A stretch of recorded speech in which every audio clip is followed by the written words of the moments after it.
next topic we are going to see about the types of sedimentation tanks. So in types of sedimentation tank, the first one is quiescent or fill and draw type. So this quiescent is nothing but stand still. Quiescent, obviously the meaning is we are not all going to touch anything. The water is going to simply stand in a rectangular tank. Okay, what we will do, water is fill and a retention period. So this may be a retention period or detention period. Both are same only. So it is stand still for normally 24 hours. That is one day we are keeping the water as a standstill. Then empty the tank and then we have to clean the sediment, and again then we have to discharge a certain quantity of water into it. Again we have to clean it, wash it, and then another batch of water will be allowed into the sedimentation tank. So this process is difficult because see here, each day the treatment should be given. So one day we have to keep the sedimentation tank as a standstill. So after that, so it requires another one full day or half a day for cleaning everything, and then only we can allow the next batch of water. So this quiescent and draw type is somewhat not used nowadays. It's an older method.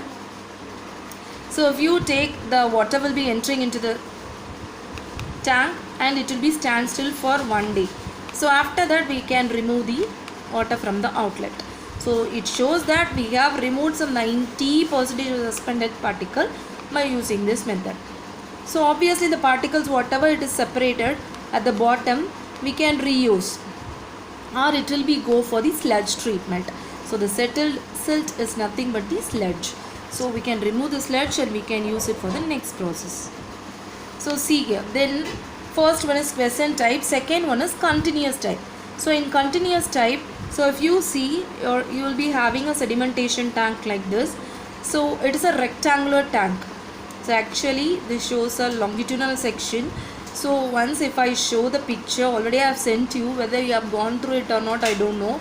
But see, in a rectangular tank, the water is allowed to get inside, and there after 2 or 4 hours. So it depends upon the method we are following, because already I told you there are two types of sedimentation. One is plain sedimentation and another one is sedimentation with coagulation, that is with chemicals. If we are not using chemicals, then we have to make it to stand for 4 to 6 hours. If we are using chemicals, then it is enough to have 2 to 4 hours. So continuous flow type means obviously the water will be entering into the system and it will be flowing like this and exit. In the meanwhile, the water will be allowed to enter simultaneously. The process is a continuous one. So in every water treatment plant, we are following this method only. So this is a rectangular tank. So if you take the second type, that is in continuous flow type itself, this is a circular sedimentation tank. So in this case also, you will be having an influent channel and you will be having a baffle walls, and from this baffle walls the velocity is reduced. And here if you are able to see this sludge pipe, they are providing a separate sludge pipe system so as to remove the sludges. See where the influent is coming from. The influent is coming from the bottom. So from the bottom it will be disposed like this, and the particles will start settling at the bottom. That is the sludge. Okay, after this it will be collected as a effluent. So the output, what we call it as a effluent. So circular basins are more prone to short circuiting and particles removal problems, because see, in a circular basins are often referred to as clarifiers. These basins share some of the performance advantage of rectangular basins. So rectangular basins, when we take this rectangular basins, the thing is the particles will be getting clogged. That is what we call as a short circuiting.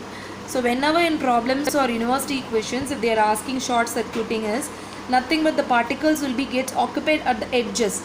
So in a rectangular sedimentation tank you will be having edges, but in a circular sedimentation tank you don't have any edges and all. So that is why it is very easy or recommendable for using this circular basins. Usually we are following circular basins only. Vertical flow type. So you are having horizontal flow type. In horizontal flow types you are having rectangular and circular. In vertical flow type C, the water will be allowed to come from the top. So from the top it will be allowed to flow through this, and then after this it will be collected, that is which we call as a draft channel. So we can remove this the sludge is settled at the bottom. So using the pipe to sludge pump at a high pressure, we can pump the sludges. Sludges is 99% moisture content, so it is very easy to remove through the pipe when we apply a pressure.